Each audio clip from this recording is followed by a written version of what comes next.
नमस्कार, जय जिनेंद्र. आज ऐकूया रक्षाबंधन पर्वाची कथा. बहीण भावाला राखी बांधते त्यांच्यातील प्रेम दृढ होण्यासाठी.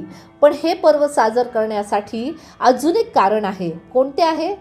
हस्तिनापूर या नगरीमध्ये कंपनाचार्य यांच्या 700 मुनिराजांचा महासंघ आलेला होता. या हस्तिनापूरचा राजा बली हा अत्यंत क्रूर होता. मुनिराजांना उपसर्ग द्यावा, त्यांना त्रास द्यावा यासाठी त्याने त्यांच्या आजूबाजूला नरमेध नावाचा महायज्ञ केला, ज्याच्यातून अत्यंत दुर्गंधयुक्त असा धूर बाहेर येत होता आणि त्याचा उपसर्ग त्रास या मुनिराजांना होत होता. पण हा त्रास त्यांनी सहन केला. कसा? ते सर्व जणांनी आहार पाण्याचा त्याग केला आणि ते कायोत्सर्गामध्ये ध्यानामध्ये लीन झाले. हे सर्व आपल्या ज्ञानाने श्री विष्णुकुमार महामुनींनी जाणले. त्यांनी विक्रिया रूप धारण करून बटू वामनाचे रूप घेतले आणि ते बलिराजाजवळ पोहोचले. राजाला 3 पावले जमीन त्यांनी मागितली. राजाने हो म्हणताच आपल्या विक्रिया रूपाने त्यांनी मोठे रूप धारण केले.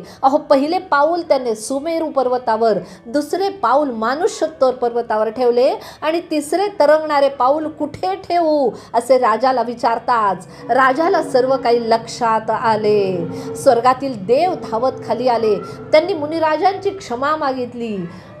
मुनिराजांनी बलिराजाला सर्व मुनिराजांचा उपसर्ग दूर करण्यास सांगताच बलिराजा तिकडे धावतच गेला आणि पाहता पाहता 700 मुनिराजांवरती आलेला एवढा घोर महा उपसर्ग दूर की हो झाला. आणि तो दिवस होता श्रावण शुक्ल पौर्णिमेचा.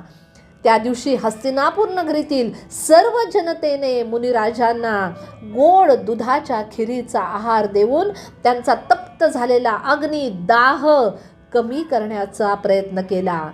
म्हणून हा महापर्व आपण वात्सल्य भाव मनात ठेवून साजरा करतो. आपला देश, आपला समाज, आपला धर्म आणि आपल्या आजूबाजूला असणारे सर्व जीव यांच्या प्रती प्रेम, वात्सल्य भाव मनात ठेवून त्यांना सर्वोतपरी मदत करण्याचा भाव मनात ठेवून रक्षाबंधन पर्व आपण आनंदाने साजरे करतो. आणि आताही ते असेच साजरे करूयात. जय जिनेंद्र. नमस्कार.